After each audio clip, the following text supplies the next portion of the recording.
On va commencer avec l'histoire de la médecine avec Bruno Alioua. Bonjour Bruno. Bonjour.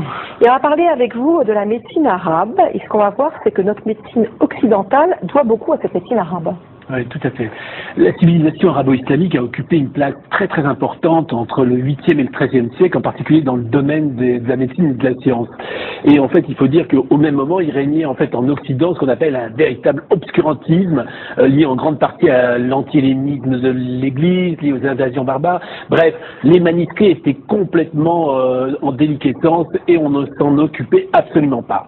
En revanche, les médecins arabes ont très vite compris l'intérêt qu'il y avait à étudier ces manuscrits qui datent des auteurs grecs et latins, et donc en fait non seulement ils les ont étudiés, mais ils les ont améliorés en apportant un petit peu ce petit plus, une rigueur, et puis un raisonnement médical tout à fait original, tout à fait logique, et un raisonnement qui était sans aucune mesure avec celui qui existait au même moment en Occident.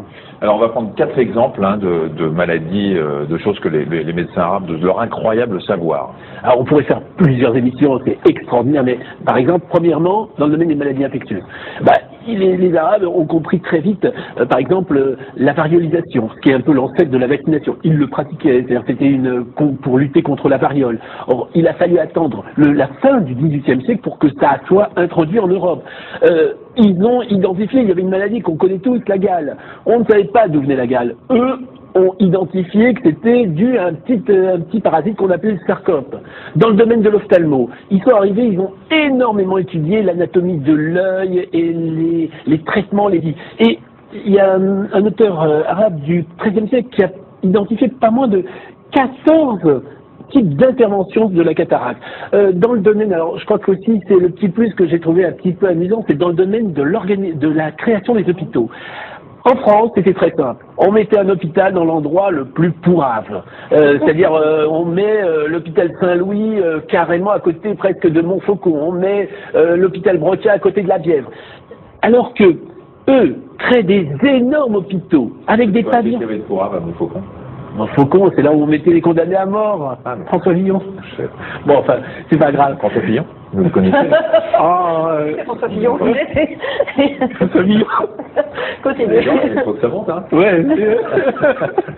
Mais, par exemple, il y a dit Razès, qui est le plus grand médecin arabe, un des plus grands médecins arabes, il y a le calife, il lui dit, je voudrais installer un hôpital à Bagdad. Comment on fait?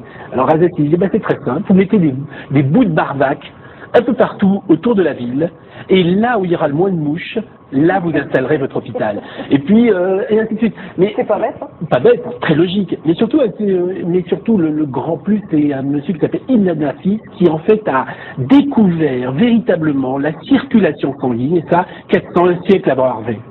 Et puis un domaine dans lequel ils sont particulièrement illustrés, c'est la pharmacologie, et notamment ils ont mis au point des appareils extrêmement malins. Oui. Harvey, c'est celui qui a découvert la tension artérielle. Exactement. Hein? Bravo.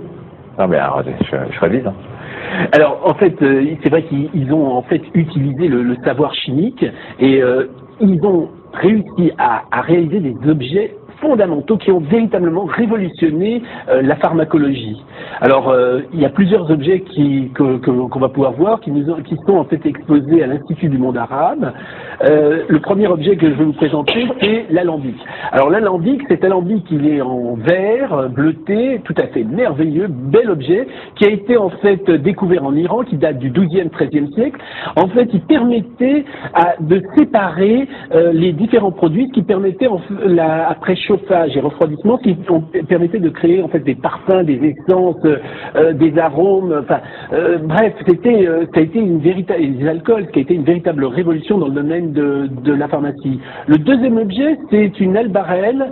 L'albarelle, en fait, c'est un petit en céramique, c'est une sorte de petit vase en céramique, très belle céramique, qui date là du XIIIe, XIVe siècle, qui a été confectionné probablement par un artisan de Malaga. Et en fait, vous voyez ce qui est marqué en arabe, ça veut dire Afia, ça veut dire à votre santé, et en fait ça permettait de conserver les médicaments chez les apothicaires, de les stocker et puis voire de les transporter. Et le troisième objet qui a retenu mon attention à l'Institut du monde arabe, c'est en fait une marmite en bronze qui date à peu près de la même période, qui a été retrouvée en Iran.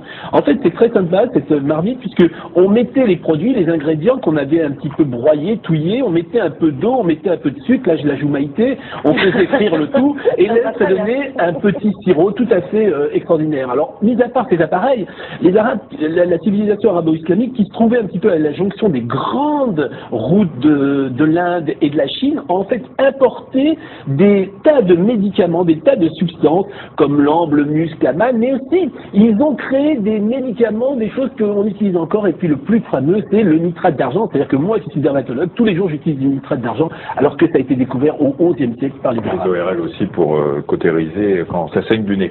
Une précision, vous n'avez pas apporté tout ça aujourd'hui parce que ce sont des choses inestimables qu'on ne peut pas déplacer, qu'on ne peut pas sortir du musée.